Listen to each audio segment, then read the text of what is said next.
Hello, everybody. Welcome to another episode of Spartan Theology. We got a really cool show lined up for you today. I got Dr. Chris Keith on with me, as you can see, beside me. And so before we get started, I just want to touch on like a couple things. My last show was with Dr. Chris Tilling. Why is John telling me? Oh, sorry, people in the chat distracting me. But if you can't hear me, let me know. Even though I can tell my sound's working, but that doesn't always mean it is. But yeah, so my last show was 2 weeks ago with Chris Tilling, and then we got this one, and then I have one more planned with Dr. Maggie Bryce, and we'll be talking about the Exodus. But that's kind of just a little bit of housekeeping stuff. But for this episode, super excited. We got Dr. Chris Keith, who mainly what we're going to be talking about is like historical Jesus stuff and the Gospels and whatnot. And in preparation, I read this book of his, Jesus and Against the Scribal Elite, and Elver's got his other book with Jesus, Criteria and the Demise of Authenticity. So I definitely recommend checking those out. I got links to them in the description of the video. And I just kind of want to get into it. No point in wasting too much time. But I think the best way to kind of kick this off is just kind of throw it over to Dr. Keith. If you could just kind of introduce yourself a little bit. Maybe give a little bit about like what got you interested in like historical Jesus studies specifically. Has that kind of always been one of your focuses as far as theology and whatnot? Or just kind of a little bit about who you are and kind of why you're interested in this topic. Thanks. Well, thank you guys for both having me on and to talk about my work. And my name's Chris Keith. I am research professor of New Testament and Early Christianity at St. Mary's University, Twickenham, and now research professor of theology at the University of Notre Dame, Australia. How did I get into historical Jesus studies? Well, I avoided it for a long time. When I was doing my PhD, I purposefully avoided getting into historical Jesus studies. I thought that they were really boring. They hadn't gone anywhere. And I avoided it like the plague. I really did. I got into it because my PhD was on the story of the woman caught in adultery, and specifically when Jesus bends down and writes in the ground in that passage. And in the doctorate, I argued that this is a claim that Jesus could write, and that it was related to John 7:15, where Jesus' audience, the Jewish leadership, question whether he could read letters, whether he was literate. And so that PhD was really about why that passage got put into that particular spot in John. But during the PhD, one of the only questions I ever got from people when I described what I was doing was whether Jesus really could read or write. And I kept saying, I'm not doing historical Jesus. I'm just interested in the claim of whoever put this into John. But then eventually I thought, I've basically got like 80-90% of the research done to write that book, and thought that I could get it out pretty quickly, and somebody was eventually going to write that book, and maybe I could do it. So I decided to do that as my second book, to address the historical Jesus piece. But when I got into researching the historical Jesus research, I realized that the way that I thought tradition worked was really informed by my work in social memory theory and media culture, going back to my master's degree, my master's thesis. And that it was really at odds with what was happening in historical Jesus research at the time. I really just And so when I went to answer the question, could Jesus read or write, I did not want to do it the way that it was being done in historical Jesus studies. And so I had to argue for why I wanted to go about answering the question the way that I was going to. So that project is actually what took me into um, writing that in the book that Ever held up that I co-edited with Anthony and Don was the next step after that. Okay. Okay. Perfect. Yeah. Yeah. I really, just to kind of like overview, I really enjoyed the book. I feel like I could tell, like you said, it's like you can kind of tell like you weren't specifically like there's a lot in here that's kind of like methodology and like background information and like stuff that like as you went into answering this question, could Jesus read or write? You know, it's there's a lot. You went into a lot of like how to answer that question. I felt like that's what I really appreciated from that book. It was like I didn't feel like you just told people the answer to the question or whatever. It was more like how you came to the like answer that question. Not that there's a definitive answer. Yeah, we'll get into that stuff. But yeah, I just appreciated going through it and can tell that there was a lot more that went into that book than just could Jesus read and write. Yeah. But yeah, to kind of go forward, to move forward a little bit. So with like historical Jesus studies, if you could just kind of give the audience a bit of like an overview of like what are we talking about here, kind of where is scholarship at a little bit, not anything super in depth, but just kind of like what are we talking about here as far as historical Jesus scholarship goes, just kind of because I find, and if like I could just add one last thing, it's just like I find for people, especially like myself or people on the internet and whatnot who do a lot of our own reading and not necessarily like informal education, you can easily get like lost down a rabbit trail or think something's not a fringe view or this is where this is what historical Jesus studies are. But like if you could just kind of like give a lay of the land a little bit that like is much more involved in academia and like where the scholarship really is right now, I think that would help Okay, yeah. people. Well, that's an interesting question that I probably will answer differently right now than I would have even maybe 6 to 8 months ago. Uh, Historical Jesus studies in general refers to, uh, for better or worse, the scholarly quest for Jesus as a man who lived in Galilee and operated in Galilee and Judea in the first century of the Common Era. And there's really no way around the fact that the academic discipline of historical Jesus studies is constructed in contrast to the portrayals of Jesus in the Gospels and the ecclesial images of Jesus that emerge subsequently in communities of faith. I mean, all the way through. So, to a very real extent, historical Jesus studies as a term signals we're not just taking the church's word for it. Okay. We understand that they had particular viewpoints. We want to understand, for scholarship, historically, what's underneath their theological convictions. Now, I and others think that the process by which you separate those two things is a lot more difficult than the studies have historically thought. But it was kind of if you read the scholarship, they'll tell you that the quest for the historical Jesus was really a product of the Enlightenment. To a large extent, that's true. They'll tell you that it started with Reimarus. That's really not true. The deists were doing stuff before that. Spinoza. I mean, there were antecedents that were important. I mean, I think that you can trace certain elements of historical Jesus studies, such as the recognition that that historically something different had to have happened than what was really in the text. I mean, Origen and Augustine were doing things like that. So I think that the kind of building blocks go back even farther than a lot of historical Jesus studies do.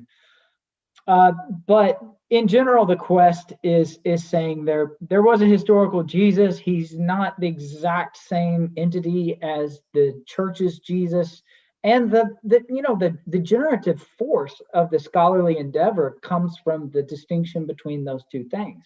And there are scholars whose mission is to prove that the church totally corrupted what was historical.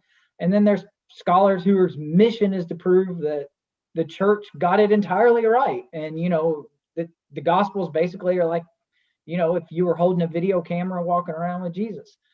So there are people all on that spectrum, and they're motivated for all kinds of different reasons. Now, you brought up the internet. The internet is rife with mythicists, and that's a totally different, really, discourse, in my opinion. It's adjacent, and if you ask them, they'll tell you they're doing historical Jesus studies, but I think it's a little bit different than what takes place in peer-reviewed scholarship. Yeah, sort of mythicism is not really something I've engaged much with. Not, I mean, it's just, I don't know. Yeah, it's a whole can of worms. I feel like that. And not to say there's not value in engaging with it, because it's definitely like becoming popular, like you said, on the internet. But yeah, No, it it is. seems, And like every yeah. 10 years or so, there's a scholar that really feels compelled to address this. And they sell, a Barnes and Noble book and buy a new car with it. But the internet mythicist will hear me say something like that's different from peer-reviewed scholarship and think, well, that's really elitist. But really, to an extent, yeah. I mean, historical Jesus studies has been what takes place in scholarship, and scholarship is kind of by nature often elitist. So I mean, they're not necessarily wrong if they think we're elitist. Yeah, but something like in my last interview with Chris Tilling, he said like something that like I kind of, and I'll probably ask this towards the end of this one, but just like advice for people like myself trying to learn these things and stuff. And he's just like, it's a lot of hard work.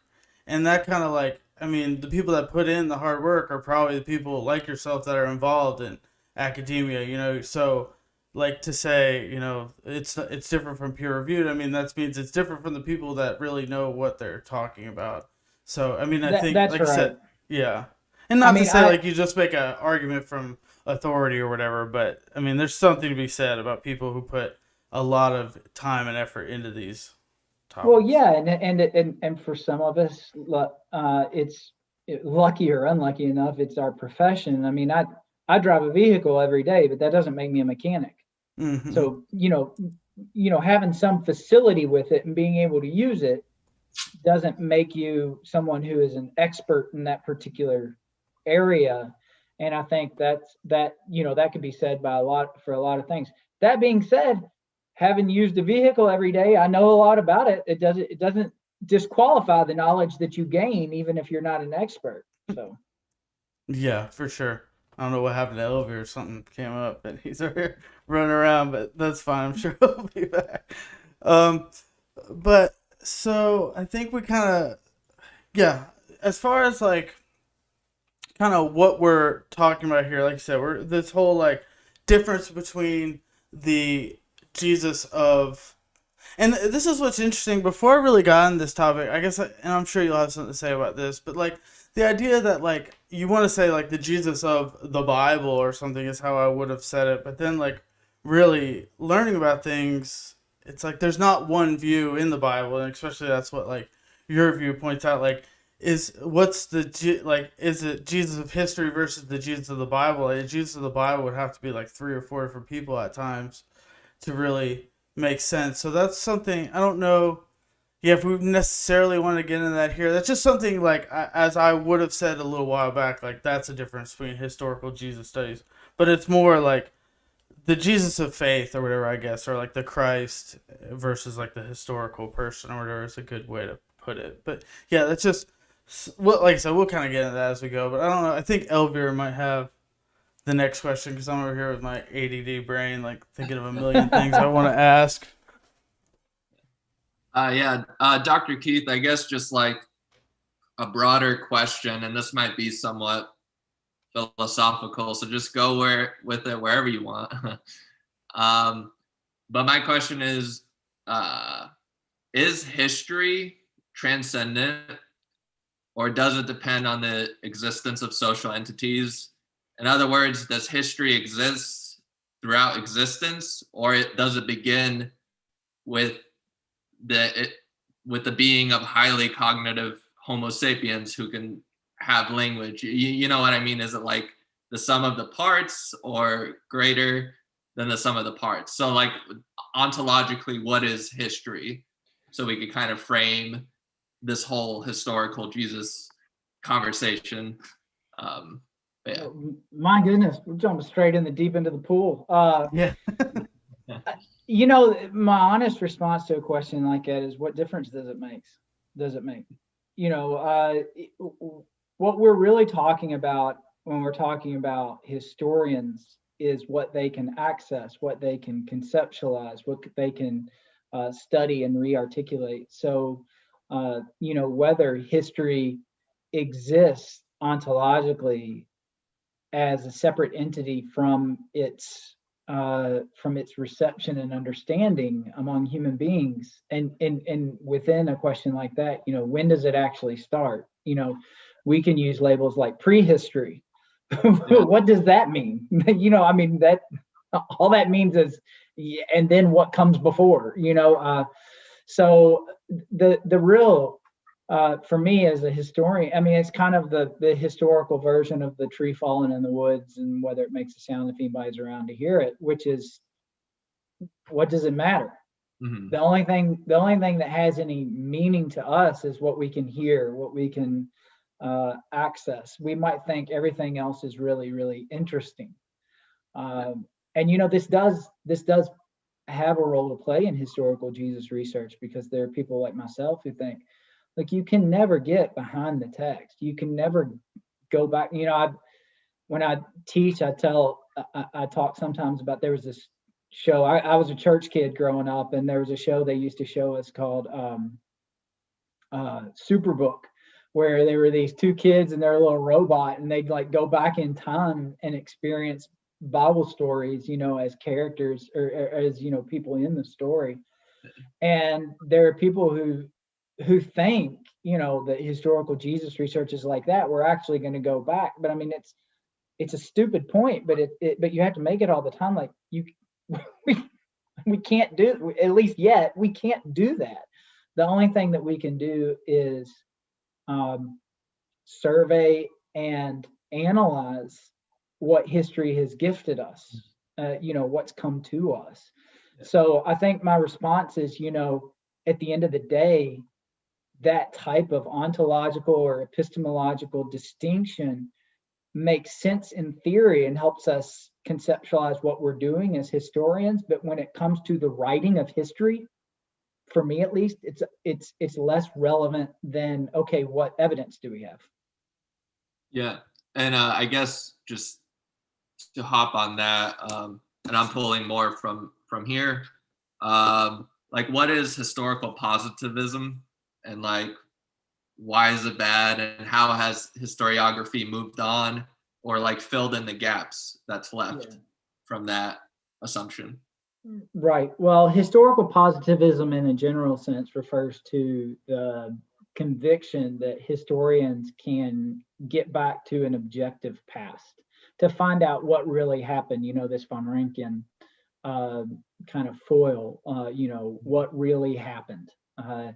And historical positivism, it assumes that we can do that we can identify people's biases and their tendencies and their interpretive, you know, tells. And then if we can peel those off, we can get back to raw history and uninterpreted raw history. And, you know, coming in tandem with and behind the rise of the scientific method, you can understand why people thought this and why it would be a goal. You know, we don't, if we have, you know, Homer's version of ancient Greece, but what we really want to find, and we are also convinced Homer was putting spin on things, then we want to talk about and get to what was historical reality. And the other thing is that, you know, we have the illusion of doing this with archaeological evidence, as if we can just, okay, here's this you know, excavated site, and we can step back into it like it was then. If you've ever been on a Holy Land tour and they're like, well, Paul walked here, and you're supposed to imagine that Paul was walking down, the streets of Corinth with you or something like that.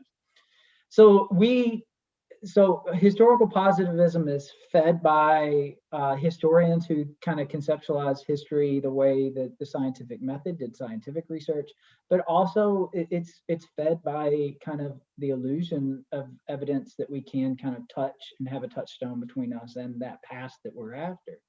Now, archaeologists will tell you you can't really do that, because you can only get a partial view of that evidence that survived. And even then, sometimes things have been moved around, and you still have to come up with a historical theory about what was happening there. So this is why people will have arguments over why a particular building was a latrine or a synagogue, or and later on people will say, oh, it wasn't either one of them. It was actually just a sitting room, and that type of thing. So historical positivism, why is it bad? I don't know if I'd necessarily say that it's bad. It's just it fails to embrace the reality that we can't actually do that. You can never escape the view from which you conceptualize the evidence. Whether that means the evidence, the view in which the evidence comes to you, right? Or whether that means your own view as yourself. You can never step outside yourself and objectively assess evidence. You can only do something as you. And there are people who push back against this like it's some type of negative, but I view it totally differently. I embrace that, because if you couldn't view it as yourself, you couldn't view it at all. So that's actually for me. So for me, the historical situatedness of the historian or the evidence is what makes the discussion possible, not what prevents us from having it. No, I'm curious. Yeah, if I could just say real quick, I'm curious, like, if I'm on the right track as you're talking. So, like, something that comes in my head, like, even, like, this doesn't even just relate to, like, ancient history or anything. Like, even just for, like, an event that happened 2 weeks ago or whatever, like, for me to tell the story, like, I have to tell it from my point of view. And then I'm also thinking, like you're kind of saying, like, people think about it like we could take a video camera back, like, and all we want to know is, like, what we'd be able to see with that video camera. But without the perspective sort that you're more appealing to, we wouldn't even know what to look at or whatever. That's kind of like what's going through my head. Like, if you put a satellite above Israel when Jesus was walking around, like, and you could look anywhere or whatever, but you didn't have any of this historical, you wouldn't even know what to look at, right? Like, you're just kind of like staring at a bunch of things moving around, but with the perspective, you can actually understand, like, what was going on in history. So it's like peeling back all the interpretations and social biases and stuff, like, just leaves you with nothing. I think that's basically kind of what you said, I think, if I'm kind of on the right track. It leaves you with nothing because there's nothing there other than that in terms of the evidence that we're talking about. And that video camera example people use, and that I did earlier, even if you could do that, you would still have a skewed view based only on what comes within the frame of the video. Mm-hmm. There's this weird, disturbing movie that nobody watches anymore called The Life of David Gale that plays with this, because the audience gets a particular view from a video camera and thinks that it's truth, and at the very end it pans out and shows you that there was more going on, and it completely changes the way that you interpret what you thought you saw. So even then you wouldn't escape that. And the satellite example is true as well. You would only see what it shows you. You wouldn't see a whole lot else. But like I said, your example about modern day stuff is apropos as well. If you witness a car wreck and you're going to turn around and tell people about it, where you were standing is going to impact how you understand that scenario. What language you choose to express it in is going to change it. There might be a term in another language that's perfect for what you're describing, but you don't know it. And another person who knows that language might use that. And in 100 years, people reading a transcript of both things might think, well, those aren't the same things. And you're both describing things from your perspective. But here's the other thing. The same language that constrains exactly how you're going to express your ideas is what enables you to express them in the first place. So again, when I was in graduate school, postmodernity was a really big deal. And some of the people that I were around lamented postmodernity. It's all interpretation. It's all interpretation. Yeah, but it's true. It is all interpretation. That doesn't mean that we don't know anything. Mm-hmm. But it is true that we never escape the interpretive aspects of it. I have one more preliminary question before we go in depth. Sure. Can you, Dr. Keith, describe the relationship between the historical event and historical effects, and how that? From what perspective? Like how we essentially just see the effects of whatever the historical is, and how that's used in your method or the methodology outside. We have the Bible as is. We essentially have the historical effects that the Bible gives witness to, Yeah. and that. And I think witness is a good word there, because that's the way they understand what they're doing. They're giving attestation. They're testifying to certain historical events and what we might consider non-historical events. So you asked earlier about historical positivism.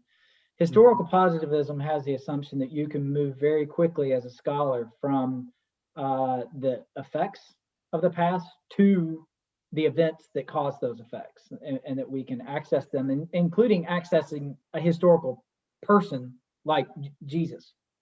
You see this in some historical Jesus scholarship, in particular in the 1950s and 60s, where they say, I'm going behind the text to Jesus himself. They really did think they were accessing the historical Jesus. My approach assumes that we cannot access the event itself, which should kind of be obvious, but you have to say it. But we do have the effects. Now, there are other people who will throw their hands up and say, well, all we have are the effects. Who knows what really happened? And I think, well, no, there's space between those two conclusions, because I might not be able to access the historical reality. But what I do know is that what came about in terms of the effects, it had to have been able to produce those, because that's what we have in some way or another. Now, that doesn't mean there's a direct line of causation. They may have totally misunderstood something, or they may have just lied about it. But I always compare it. I don't think the analogy works pedagogically, but in my mind, it makes perfect sense. I always compare it to, having a very tall wall between you and your neighbors. And you can hear what sounds like a dog barking on the other side of that fence. You might not know. So all you get are the effects of it.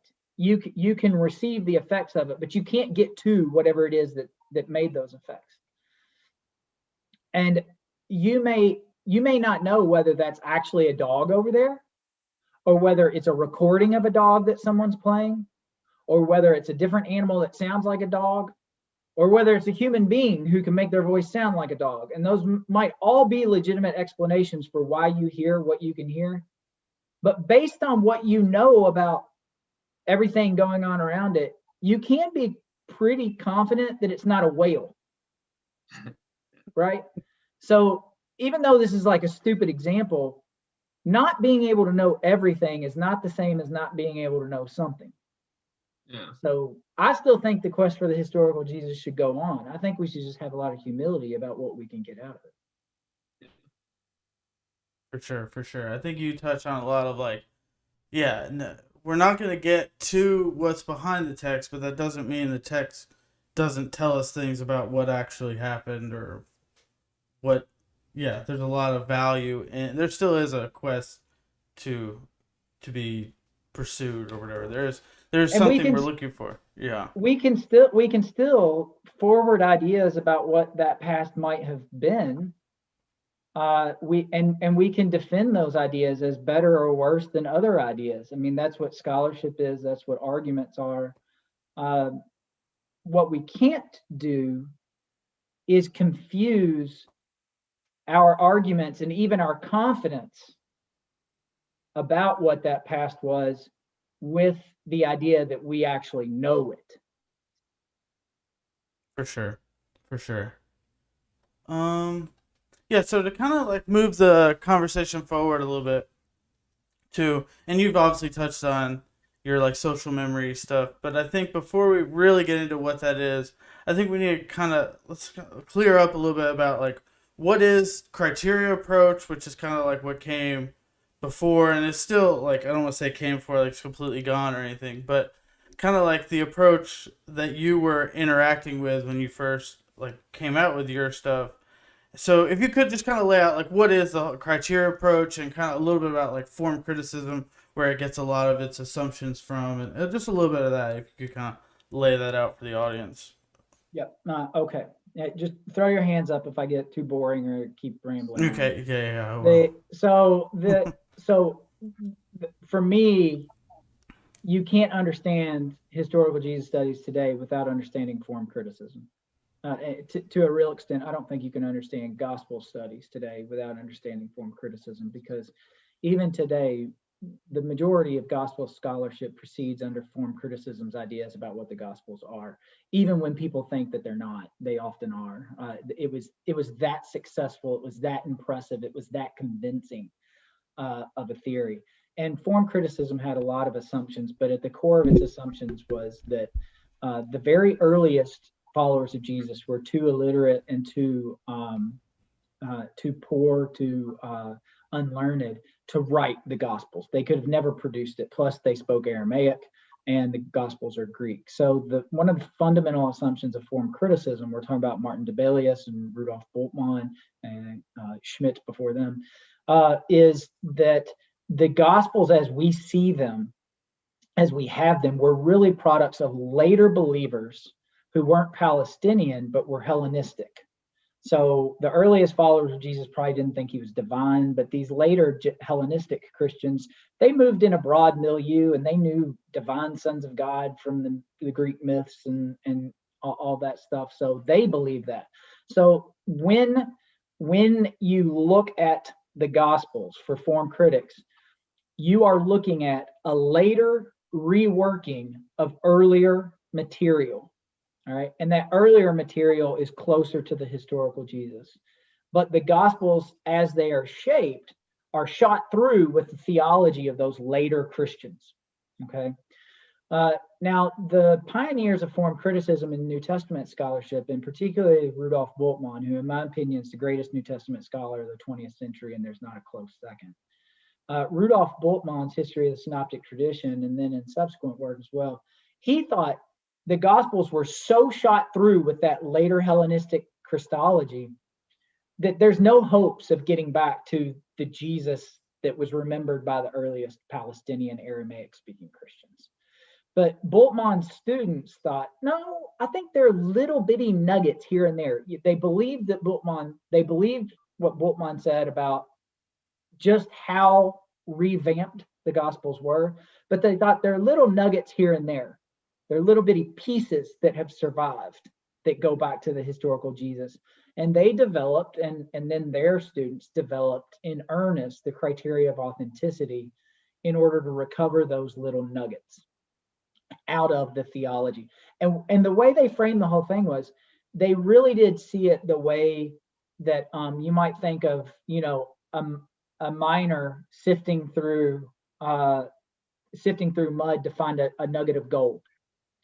They're recovering a tiny bit. They even used words like Stücke that mean pieces for out of the Gospels. So you can't trust the Gospels as they're written, but inadvertently there's little bitty pieces and we can get to them.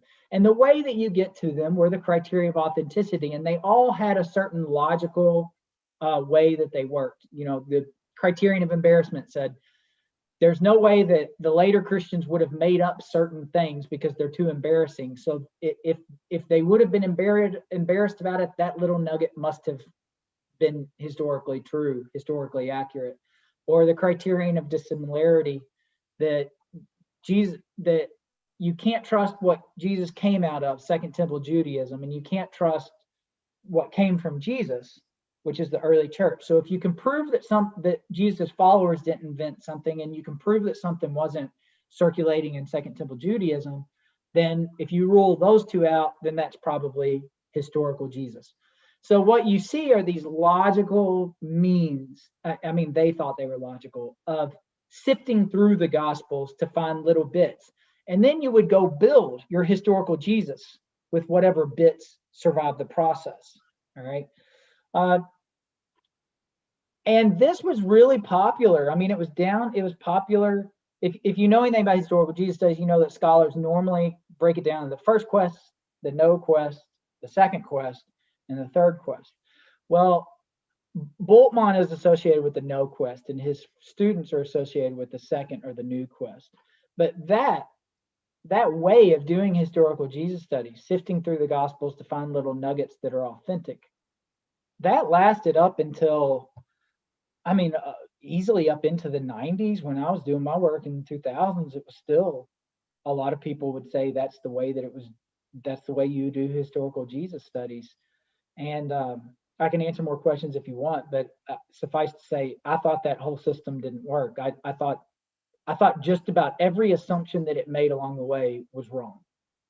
Yeah, it's really interesting that like I actually, as you like lay out this out, it's as far as like sort of in my realm, as far as like YouTube stuff, you'll see people basically use that kind of criteria with like people like Mike Licona or something who want to make a case for the resurrection or whatever. They're like, oh well, we know this like happened because like the women at the tomb or whatever. The whole like the criteria of embarrassment that like, but something that I found as I like thought about this is like, well, yeah, that's all well and good, but how do we know that this is necessarily like embarrassing or whatever? That seems like fairly subjective. And I actually like John, who's in the chat, his wife Laura Robinson, I heard her mention something one time where she said like, well, maybe like the whole women at the tomb was like an excuse for why like the empty tomb narrative like wasn't around at first. Like maybe that's an excuse for why Paul didn't know about it. Maybe they're like, oh well, women found it, so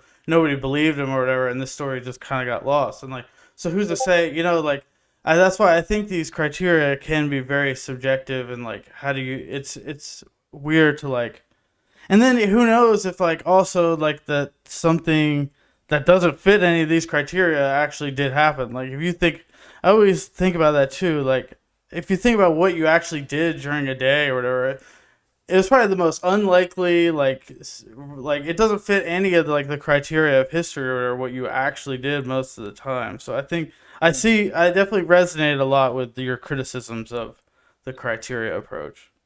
I think to a large extent they got a lot of play because it let scholars, it let Jesus scholars pretend like they were scientists, like detached observers. You have to understand in this field, much like the way that it plays out on the internet, theology is the elephant in the room the entire time. And so whenever in Jesus scholarship, people can find a way to have the discussion that makes them feel like we've removed that entirely. Look at us. We're just objective scholars. We're like scientists. We're like any other scientist. That had a lot of attraction to a lot of people who wanted to, pretend like what we're doing isn't some, sub-discipline of theology. What we're really doing is objective science. And for me, it's like, somebody's 5-year-old kid walked in and grabbed a science coat and was walking around like I'm a scientist. Like that's not, they couldn't actually work like that. It doesn't. As an example, John the Baptist's baptism of Jesus satisfies both the criterion of multiple attestation, which states that if it's in more independent sources, it's more likely to have happened. It also satisfies the criterion of embarrassment. All over the place, people are like, well, the Christians wouldn't have put that Jesus submitted to John's baptism for forgiveness of sins. unless they just had to admit it. It's like, so let me get this right. It's so embarrassing that every single one of them put it in there, in the earliest Gospels. Same thing with the women at the tomb. If it's that embarrassing, why did they all do it? Because we know, if you do gospel studies, you know that there are places where if Mark wrote first and Matthew and Luke were both using Mark as a source, they change stuff when they don't like stuff that Mark has in there.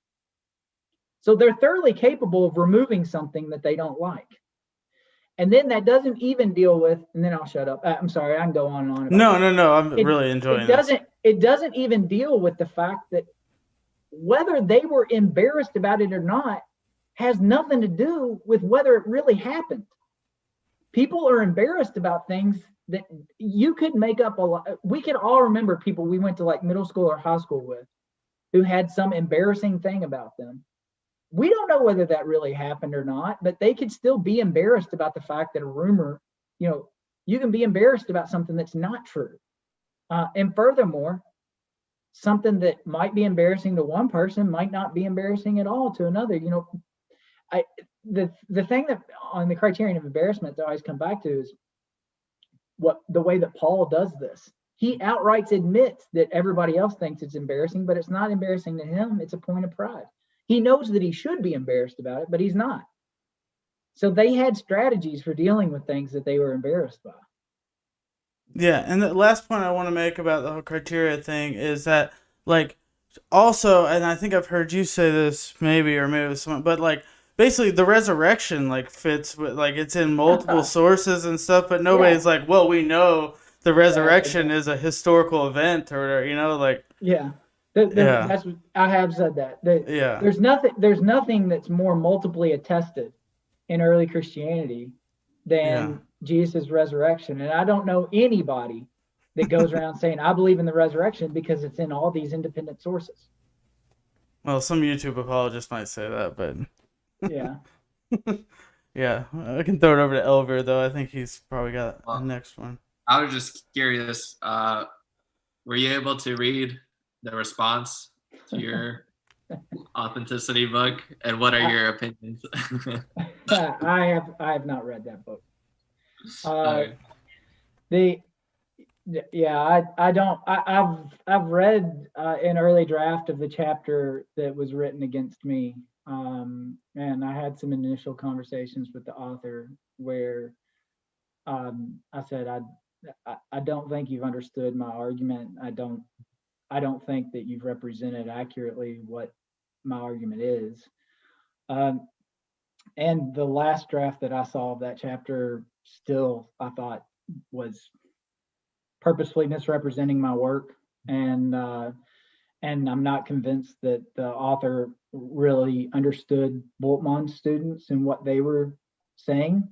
There were a couple quotations that were kind of pulled out and then recontextualized as something that they're not really saying. So I have not read the rest of it. I'm sure that the audience that book was written for will love it.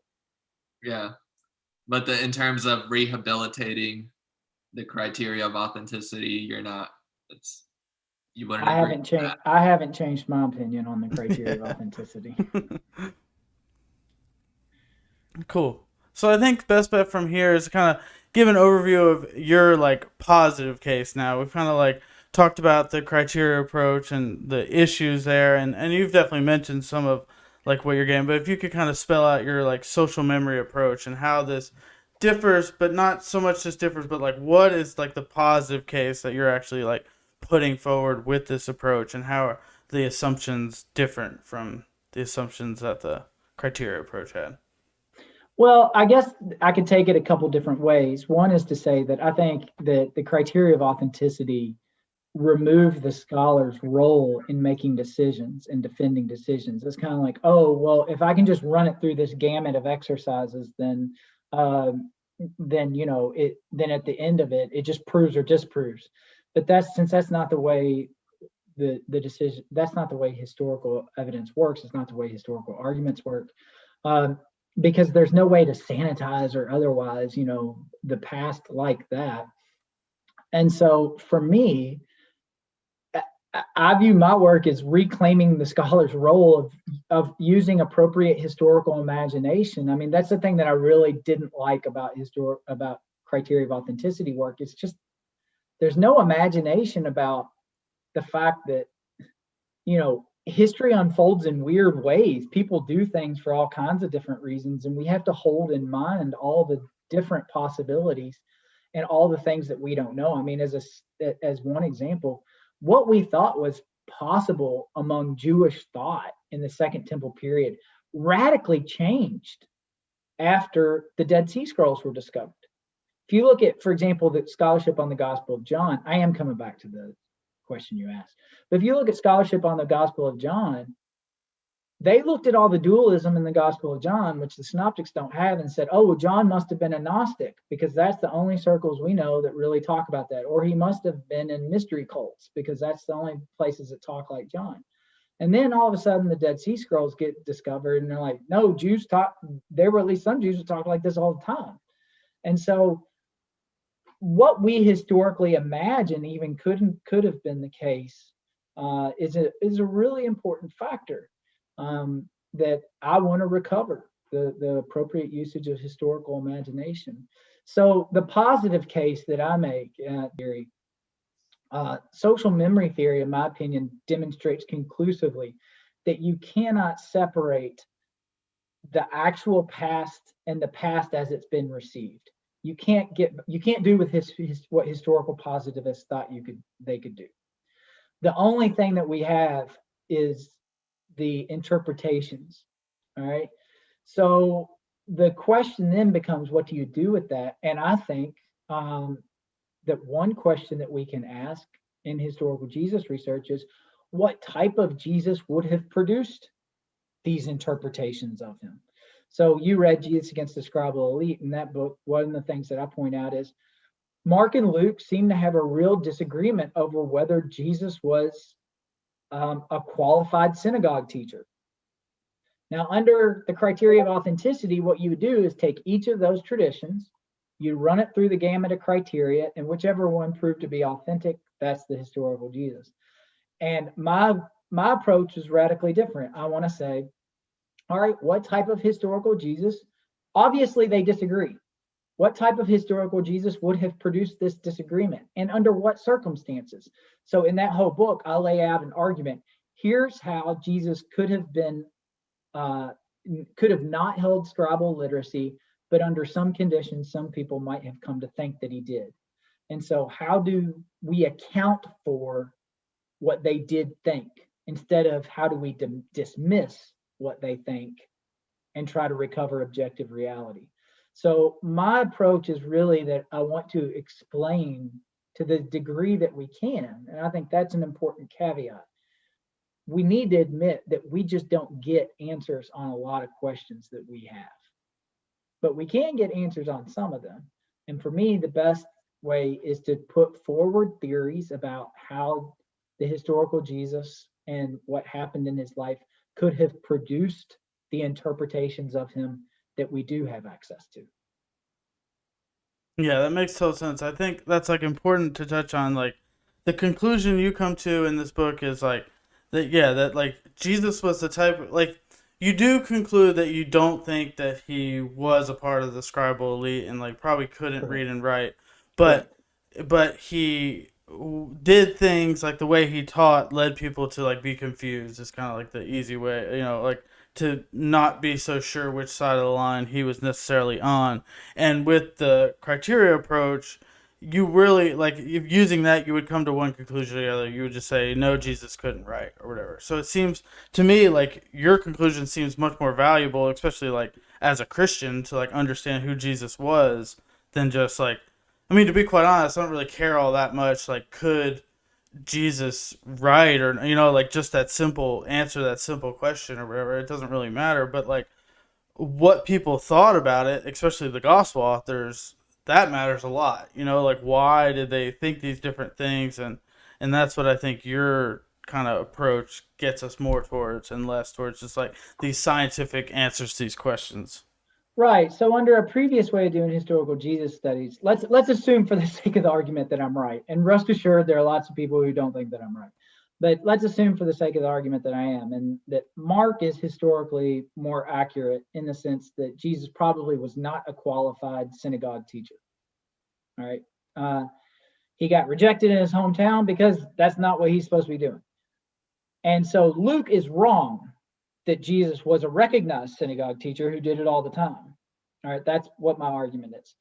Under a previous way of doing historical Jesus scholarship, they would say, okay, well, if Luke is wrong about that, he is irrelevant for his understanding the historical Jesus. And my approach is to say, no, because even Luke's misunderstanding is a historical artifact. It is a historical artifact that exists and needs to be explained. Even Luke's inaccuracy, we need to theorize, okay, how is it that Luke came? Let's imagine Luke's just telling a lie. Why did he tell this lie instead of another lie? You know, and those are still historical explanations, not theological ones. I mean, in the strict sense. Exactly. Yeah. That's really important. Yeah. It's not, your approach doesn't just throw parts away and take other parts, but it just like, what do we have and what does this tell us? Yeah, and I do think Mark was in this particular case, Mark was probably right and Luke was wrong. But what I'm not interested in doing is saying, well, Luke, that's just Luke's interpretation. It's not historical reality. Well, here's the thing. I think Mark was right, but that's still Mark's theological interpretation. It's not as if we've bypassed Mark's theological interpretation. What Mark thinks about Jesus is just as theological as what Luke does. Yeah, and last thing on this specific point, geez, I had the words in my head and like I feel I'm leaving or whatever, but I'll kind of just talk. Whatever. I think I know what I want to say, but I'm thinking. Oh yeah, okay. So a lot of like people that I'm like friends with and stuff, a lot more like conservative, want to like harmonize the gospels and whatnot. But like something I thought about as I'm really diving into this is like, sure, like maybe the like idea that Jesus stands in front of the temple and reads a scroll or whatever, like that's not in direct contradiction with Mark where he doesn't really read or anything, but you like miss so much of the point. Like Mark is making a point that Jesus was a part of like the manual labor class and couldn't read and write. Like that's important to what Mark is trying to say. And by harmonizing the gospels, you just completely miss out on that point. And I think that's like something, I think that's really important. I think that, well, first of all, I do think Luke is purposefully contradicting Mark. But I think that harmonization is a poor strategy for people who really do care about the text. Because out of a presumed theological respect for the text, they fail to respect what Luke's trying to say. They force him to say. There's a scholar who disagreed with my argument about Mark and Luke and ended up arguing that in Mark, Jesus was a qualified synagogue leader, which is what Luke actually says.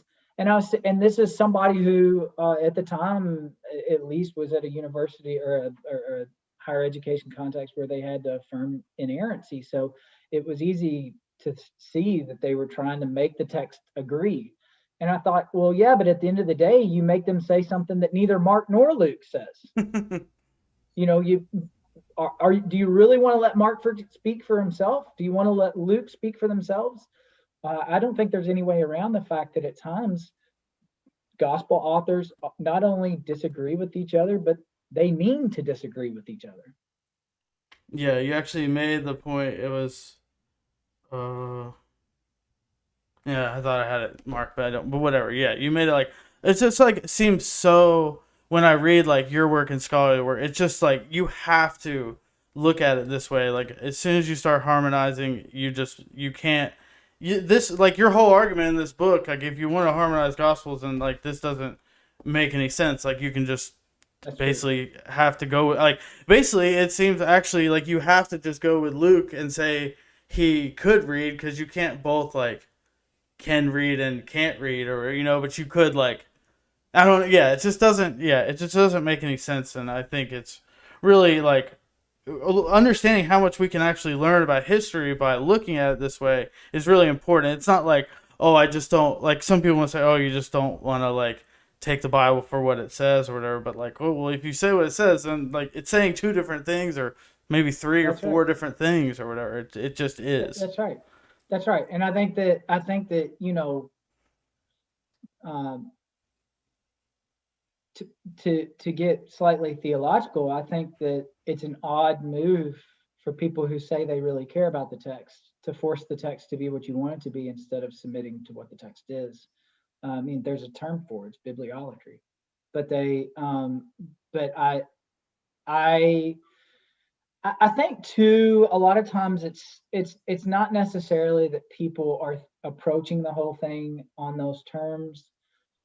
They really care about the text because their grandma and grandpa cared about the text, and they don't want to break with grandma and grandpa and feel like they're letting them down or they're somehow less theological. They're liberal, this dirty word in church culture, that you'd be liberal.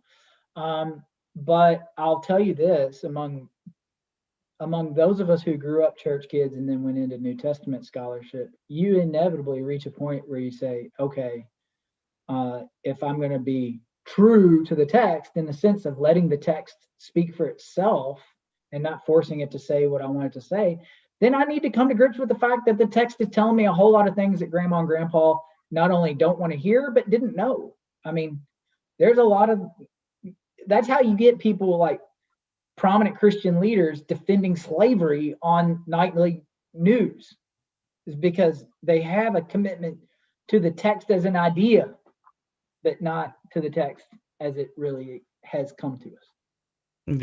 Yeah. I'm sure Elvira has some stuff. Yeah. I could keep talking about this part all day. It's just, as I learn these things, it drives me nuts to like you said, like to do justice to what the text says, you have to be honest with what we have and not just what we wish we had. And I think a lot of people look at the Bible as what we wish it was and not what it actually is. Well, it's easier to control that way. Mm-hmm. I mean, it's easy. It's easier, and the same thing with historical Jesus research. It's easier to control that way. If it's always going to be what you want it to be. For sure. You want to get one? Yeah. Man, I have so many questions, but I want to respect your time. Yeah. So I'm good. Yeah, I'm fine. I didn't even realize. Yeah, okay. I had the questions covering at the time. Yeah, it's all right. I'll just sift. So one, I want to get into the content of the social memory or Jesus memory approach. The question I have is memory the same everywhere? Or are there types of memory that differ depending on the social environment, the time, or the place? In other words, do different cultures tend to remember different kinds of things from their neighbors? And how do we deal with and interact with these conflicting memories? Well, memory is always contextual. So yes, it's different. I would say that it's the same in the sense that there's always an inseparable combination of the past and the present, but the degree to which one of those is dominant in the production of cultural artifacts differs greatly in different places. And in the memory, in the discourse, the academic discourse on social and cultural approaches to memory, there are case studies all over the place. It's true that memory can be fabricated. People can have memories implanted that it never happened, but they have clear memories of it. It's also true that some people have memories that are, as far as we can tell, like near verbatim. And it's also true that, memory can be manipulated by powerful entities that want to rewrite the past. It's also true that groups of people can resist that. With memory. So all of those things are possible. One of the frustrations I get from people who want me to use memory theory to replace the criteria of authenticity is that it's just a totally different game. It's not the same thing. The criteria of authenticity do your work for you. They give you a result. And that's one of the reasons they're so popular. Scholars felt like they could actually make progress and discover things and affirm things. If you take a sociological approach to memory as a historiographical base, then what you're saying is it's different all the time. And in any given scenario, it's up to the scholar to figure out what the various combinations of factors are and to propose a scenario that then their peers are going to judge as more or less likely for XYZ reasons. I mean, but that's scholarship, you know. So the answer to your question is, Anthony Ladon says it like this: memory can be trusted to act like memory, but memory can act a lot of different ways at both the group and the individual level. Yeah, and I guess so to have somewhat of like parameters, can you describe the dialogical nature between the present and the past, and also kind of a different caveat to that? Can the future play a role in the conversation? So it's kind of like eschatological questions in terms of that. And yeah. Well, certainly people conceptualize the past in light of what they want the future to be or think the future will be, right? The example that I use sometimes when I'm teaching is if you've ever been through yourself or you've known someone who went through a bad breakup. But for, before it got terribly bad, they thought that it was still going to work out. And, if you were the friend to that person, you thought maybe that wasn't the right person for them, you'd be like, hey, what about this? They did this, they said this thing, they didn't come to this thing, they knew that was important to you. Would a really good boyfriend or girlfriend do that to you? And if you think it's still going to work out, you're defending them. Well, you didn't understand them. They just had a bad day that day, blah, blah, blah. But then inevitably what happens is it blows up. And then, on the other side of that blow up, people are like, why didn't you tell me about how terrible they were? And like, I did.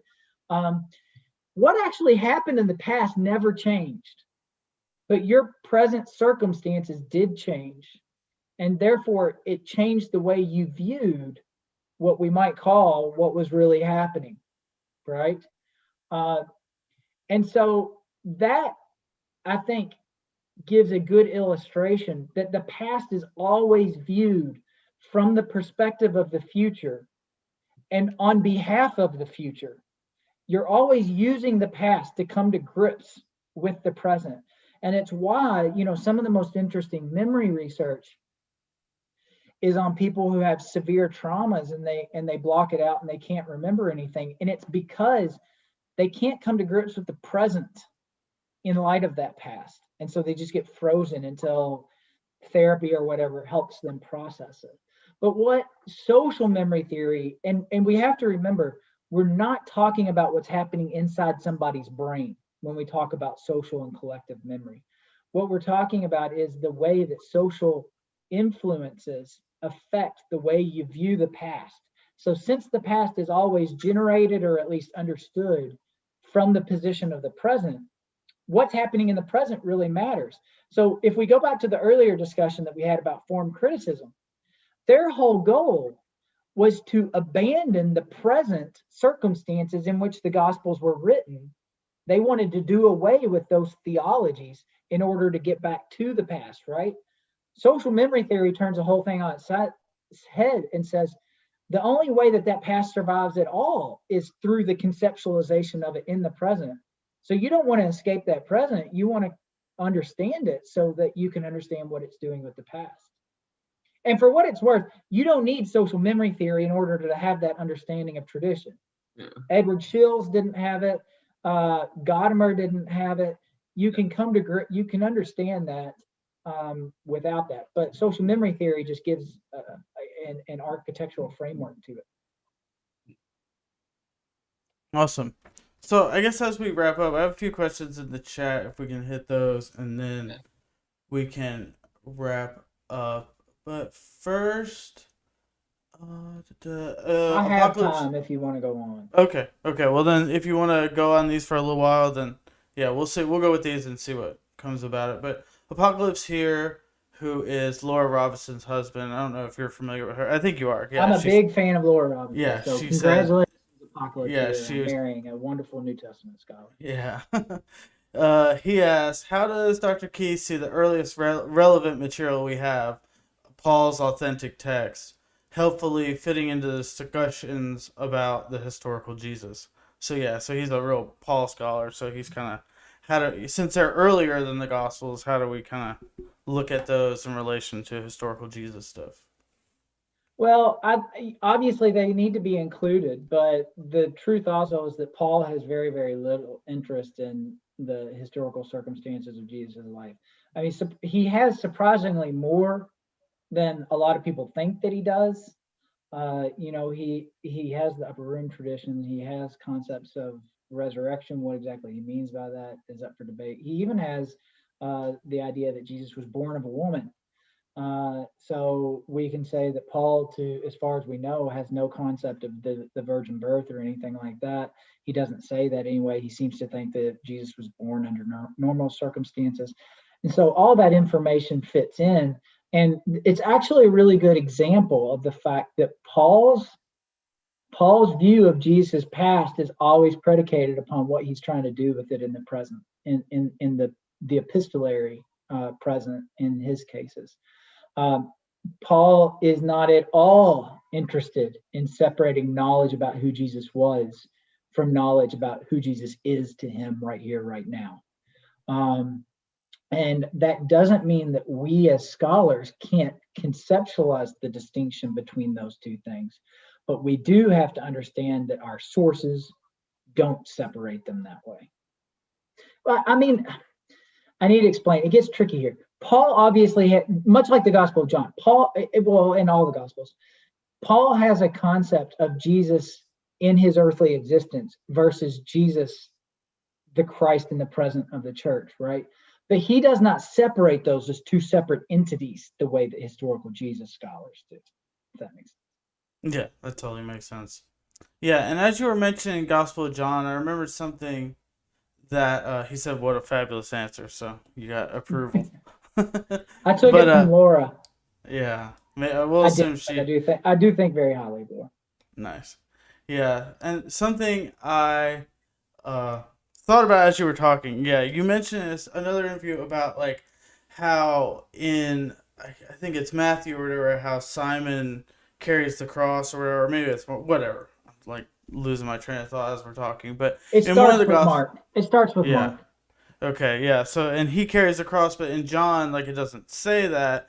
And you were mentioning that like John purposely took that out to make a point or whatever, and I think that's like I guess that's kind of jumping back to like what we were talking about, but that's like that's probably my main takeaway from really diving into your work is really that like understanding the point that the authors are trying to make with history is very important, I think, and like the social memory and like their way that they're thinking about these things and writing them down.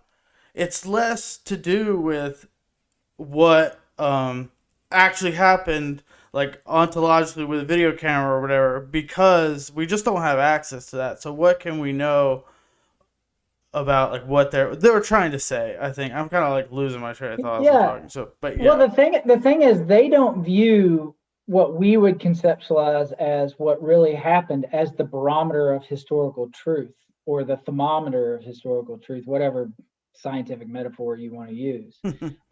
We can do this in the key of the Synoptics or in the key of John. You know, in the Synoptics, when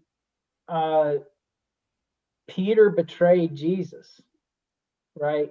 They portray that as a particular event in the past. But is that, broadly speaking, the full story? If you just have the raw details that Peter betrayed Jesus, would you have the full story? No, you obviously wouldn't. They tell that from a position where they know that Peter was going to go on and redeem himself and become one of the leaders of the community of Jesus followers, right? So they're making a rhetorical point. John does this even more explicitly. And I'm working on this in the book that I'm writing right now, but John if you look at John 2, the classic example, when Jesus goes into the temple and gets rowdy in the temple, and then John stops in the narrative and point blank tells you they did not understand what he was doing. He wasn't talking about, just when he said destroy this temple, he wasn't talking about the Jerusalem temple. He was talking about his body. And John tells you point blank, they did not know that until after the resurrection and consultation with Scripture. And elsewhere in the Gospel of John, he's going to say the Paraclete is what's responsible for giving those insights. So even on John's own terms, if you were standing next to Jesus when he was in Jerusalem and he said, destroy this temple in 3 days, I'll raise it, would you have access to the truth? No, you wouldn't if you were standing next to Jesus, because the truth about what he meant with that statement wasn't even available until after he died. So it's only from the retrospective post-resurrection view that John thinks you can attain the truth of what happened in the past. So again, and John gets a bad rap in historical Jesus scholars because he's so Christological, he's so theological. But in my opinion, John is the most honest about saying, this is what I'm doing. I don't think that what happened way back then is what really happened. What really happened is what I later came to believe about it, if that makes sense. No, that totally does. Totally does. And that kind of goes, there was a question, and we've obviously touched on this a million times, where not to, like, in a million different ways, but someone specifically asked, like, does it mean the Gospels are not historically reliable? As Bart says, then I'm a bit lost here. Anyone help? Yeah, so, like, the whole question of, like, historically reliable, I'd like to kind of give my point. I'm curious if you think I'm on the right track, but it's, like, that question just kind of misses the mark.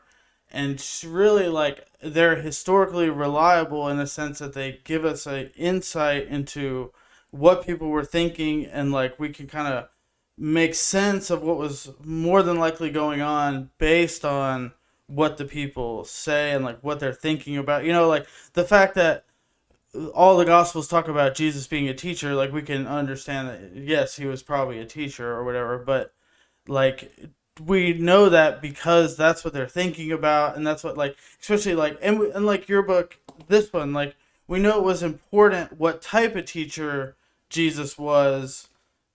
Like, it was important for the gospel authors to, like, have a view on that because they differ, but that doesn't necessarily mean, like, we have this access to, like, this reliable history or whatever.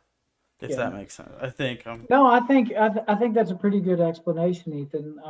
The Gospels can be trusted to tell us what those communities thought, but why those communities thought what they thought and what relation that happens to a more or less likely version of the past, the historical work still has to be done on that. You have to do that in each case, and I personally really cannot stand it. The question is asked in earnest. I don't know who asked that question. I'm sure that it's asked earnestly because it usually is.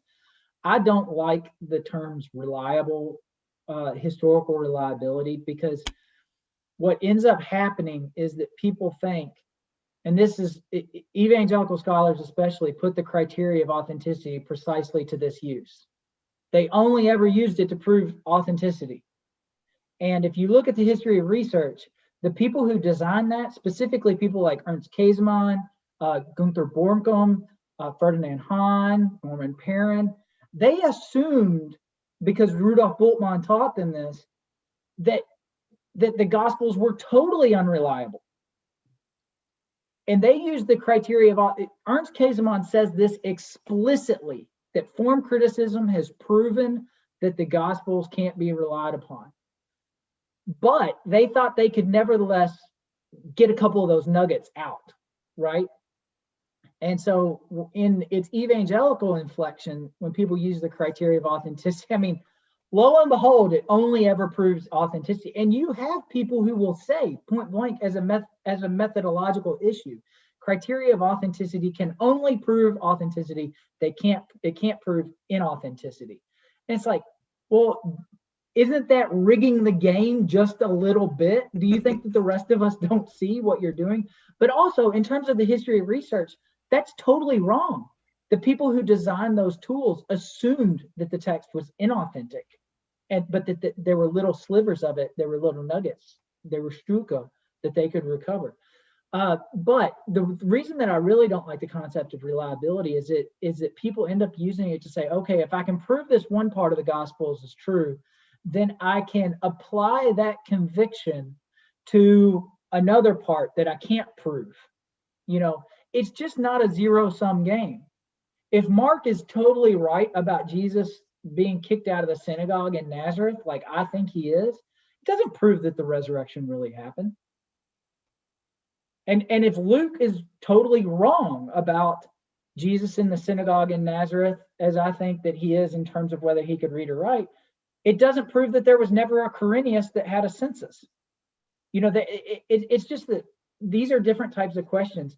And we can get some answers on some questions, but like I said earlier, there are a lot of questions that we just don't get. Did the transfiguration really happen? How can you prove that historically? That doesn't mean it didn't happen. Yeah, go ahead.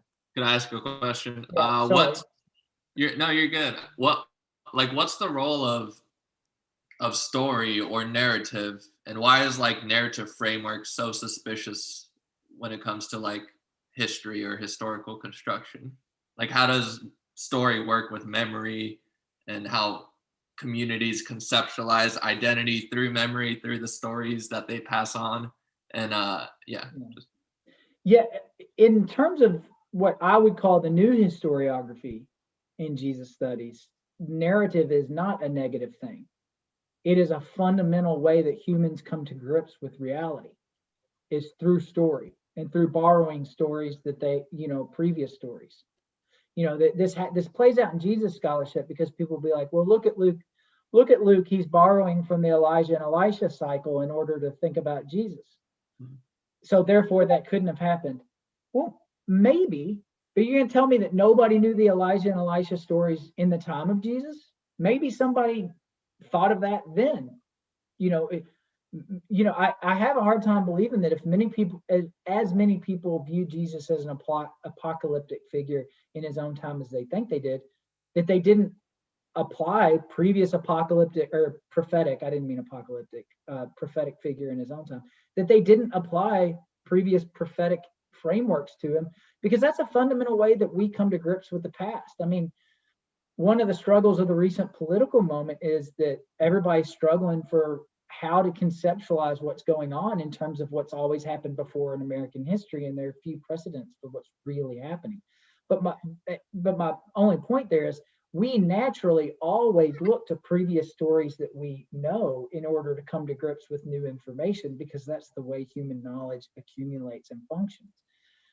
So the reason that it was negative in the past is because if you're after an objective reality, an uninterpreted reality, and you can tell that someone has conceptualized the past in light of an inherited story, then that story is what prohibits you from getting to historical truth, right? Whereas I think I and others would say historical truth, to whatever extent it exists, is always wrapped up in narrative to some extent or another, because that's the way we remember things. We remember through story.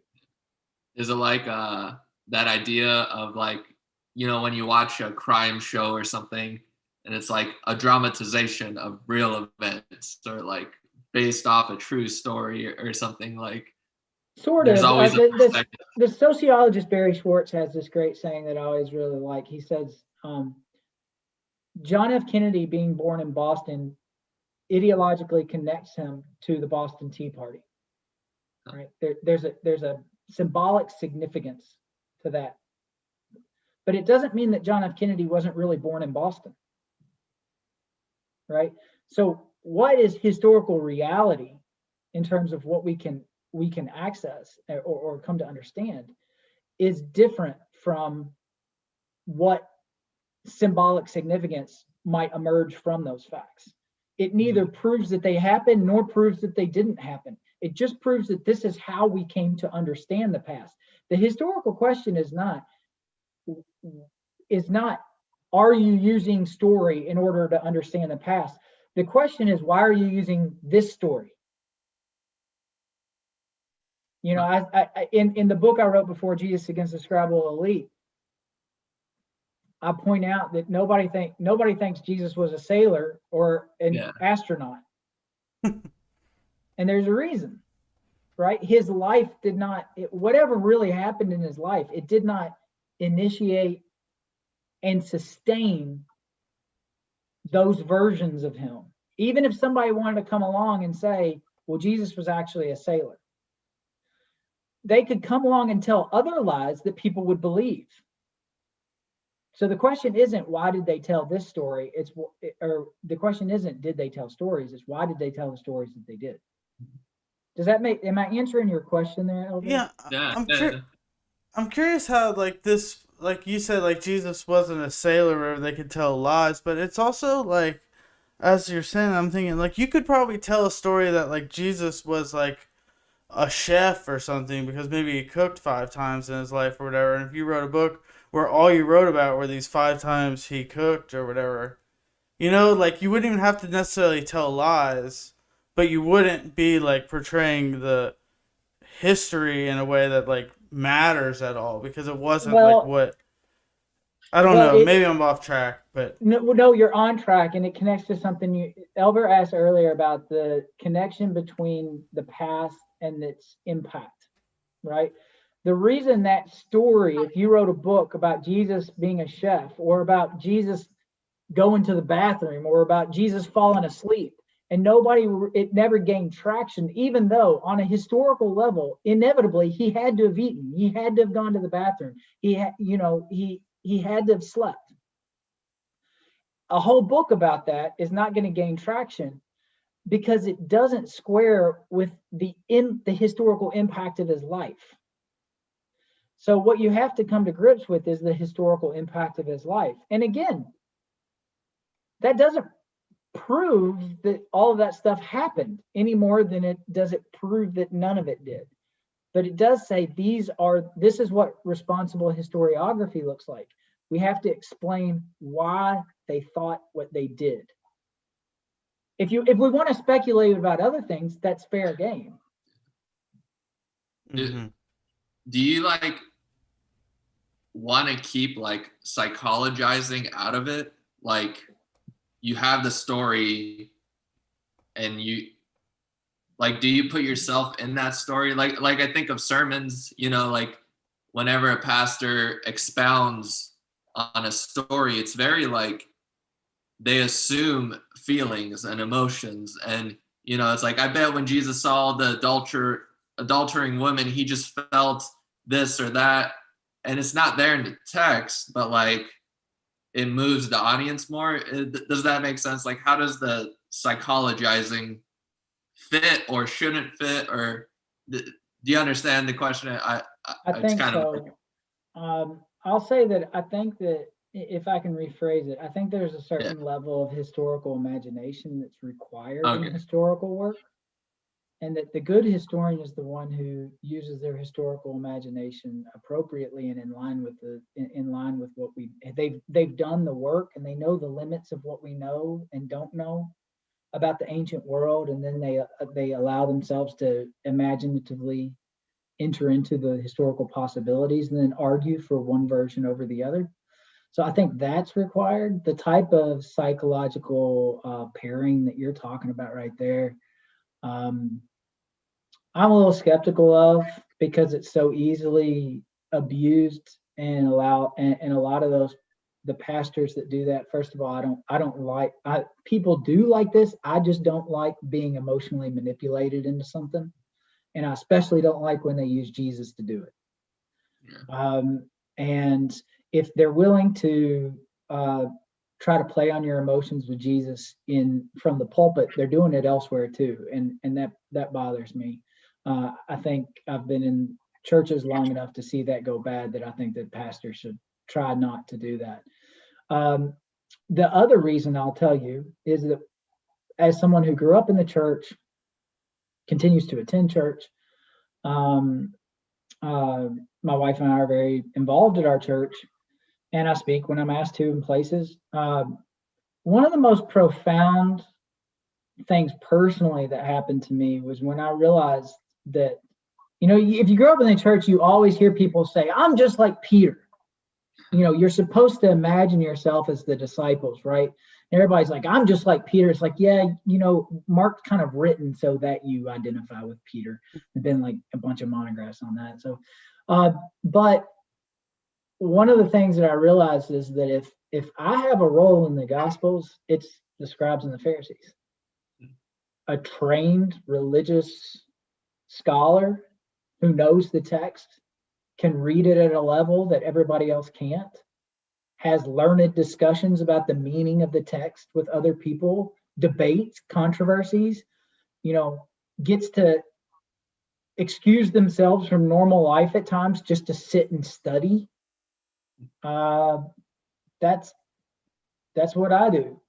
So one of the reasons that I don't want to psychologize any of the characters in the text is that I see where I would fit in that story, and it's not the winner of the story. It's not the protagonist. So I think that now I say that, and I'm thoroughly conscious that even to make that point, I've told you that I did imaginatively enter into the story and identify with someone, right? But what I'm saying is why I'm hesitant to do that is that although as a historical procedure, you can't stop it altogether, and maybe you shouldn't. I think we should nevertheless be real hyper conscious of what we're doing when we do that. Because at some point in time, you have to sit back and say, this isn't actually my story. It's a story that I've been adopted into, or I've adopted myself into. But it is a story from another place and another time involving other people, and it wasn't even written to me initially. Yeah, that's really, really good. I really appreciate that. And I think to kind of end us off here, John left a good question that's kind of along the lines of how I wanted to end. I think he might have said it a little better, but he says, how does Dr. Keith advise Christian educators engage with folks where they are? Example, like there are no contradictions, and try to bring them to an understanding of the text as it is. I'm going to borrow a line from my friend and sometimes collaborator, Anthony Ladon. He and I went through, in our first jobs, a nasty theological controversy where we ended up both moving on to other institutions. And he used to say that he would swing from the right when they expected him to swing from the left. And I've found that when you can have the conversation, I've found that to be actually really good advice. If they think you don't care about the text, show them that you care about the text. You probably even care more about it than they do. And also little things that, they're the classic chestnuts of stuff like David's census. One text says that God made him do it. The other text says that Satan made him do it. Well, that's in any other realm of life, we call that a contradiction. And if your response to that is, well, they actually say the same thing, that's a bigger theological problem than inspiration. Because it's not Job. And furthermore, I think that the more you can demonstrate to them that in reality, what we think of as a contradiction and is a contradiction. I'm not saying that it's not a contradiction, it is, but it's purposeful. That's part of, for John, that's part of the gospel message. For Matthew, that's part of the gospel message as they understand it. And I also think that on a practical level, in terms of a church practical level, there's a real problem with making the text say with what we want it to say. So I always, when I'm talking to people who are really bothered by this, my initial response is to say, it's okay, because they want to hear that. It's okay. These texts have been like that. They've been in contradiction for thousands and thousands of years. The text didn't change. Your knowledge of it did. And you're moving on and learning, Grandma and Grandpa might have told you that. What really well-meaning Sunday school teachers might have told you that, but they didn't always have the opportunity to study the text in depth the way that we get to. And we inevitably come to understand things differently. But I try to assure people, like, look, those contradictions have always been there. And most of the people who created the idea of the inspired text, they knew those were there too. Now, some of them were trying to argue that they weren't contradictions, but others outright admitted it. I mean, Yeah, go ahead. Well, I was just going to say that people always get surprised that I think it was Origen had a mythic view of Genesis 1 in the 3rd century. He didn't have a literal view of Genesis 1, what we would call a mythic view. So for me, I always try to say, it's always been like that, and you've just grown in your knowledge of the text. And that if you really want to submit to the text, if you really care what the text says, if you really respect the text, then let the text be what it is. And if what you come to the conclusion is, well, that's not what I think inspired means, then what's changed is not the Bible, it's what your definition of inspired is. And what was out of whack before that was not the Bible, it was your understanding of inspiration. So, but inspiration is a pretty tricky topic. For sure. And I think the big thing, like that's a big part of why I have this channel or two. It's just to like present these ideas to people and just like normalize like being both critical, but like you said, still submitting to the text. It's not like you're just like being critical just to be critical. It's like we really want to know what we have to work with. And I think I'll say important. this too. I'm sorry to interrupt you, but I'll say this too. But for those of us who identify as Christians, we don't worship the Bible, and never have. And if somebody does worship the Bible, that's in our tradition, that's a problem. That's idolatry. Exactly. Sometimes when I get that, well, how could you say that about what? I never believed in the Bible. Jesus was at the core of the Christian faith. The Bible tells me who he was. Exactly. That's a really great point to end on. Do you have anything you want to say, Elvira? No, thank you. Thank you for your time, and everyone go by Dr. Keith's book. If you could, and as we end, if you could just kind of tell people like where they can find you, more information, maybe give a little bit of information about stuff you have coming out, just a little bit of stuff like that. Yeah, some parting words for the audience, where like some of your work. Well, I teach at St. Mary's University. You can find me on their website. I'm on Twitter at ChrisKey7, I think. I'm a director of the Center for the Study of Judaism and Christianity in the Ancient World. I'm currently working on 2 projects. I have a book on the Gospel of John and the quest for the historical Jesus, and then I also have a book on that's in the early stages on the role that Hebrew played among late elite Christians like Origen, Eusebius, and Jerome, when very, very few people could read Hebrew in Christian circles, but the kind of power that the people who could, and the way that it plays out in several things that they do. The book on the Gospel of John should be finished, I hope, in, I don't know, I don't even want to say. The pandemic wrecked everything, but that's the big project I'm working on right now. Awesome. I look forward to that. But yeah, so everybody, thank you for watching, and with that, we are out of here. Thank you. Yeah, thank you.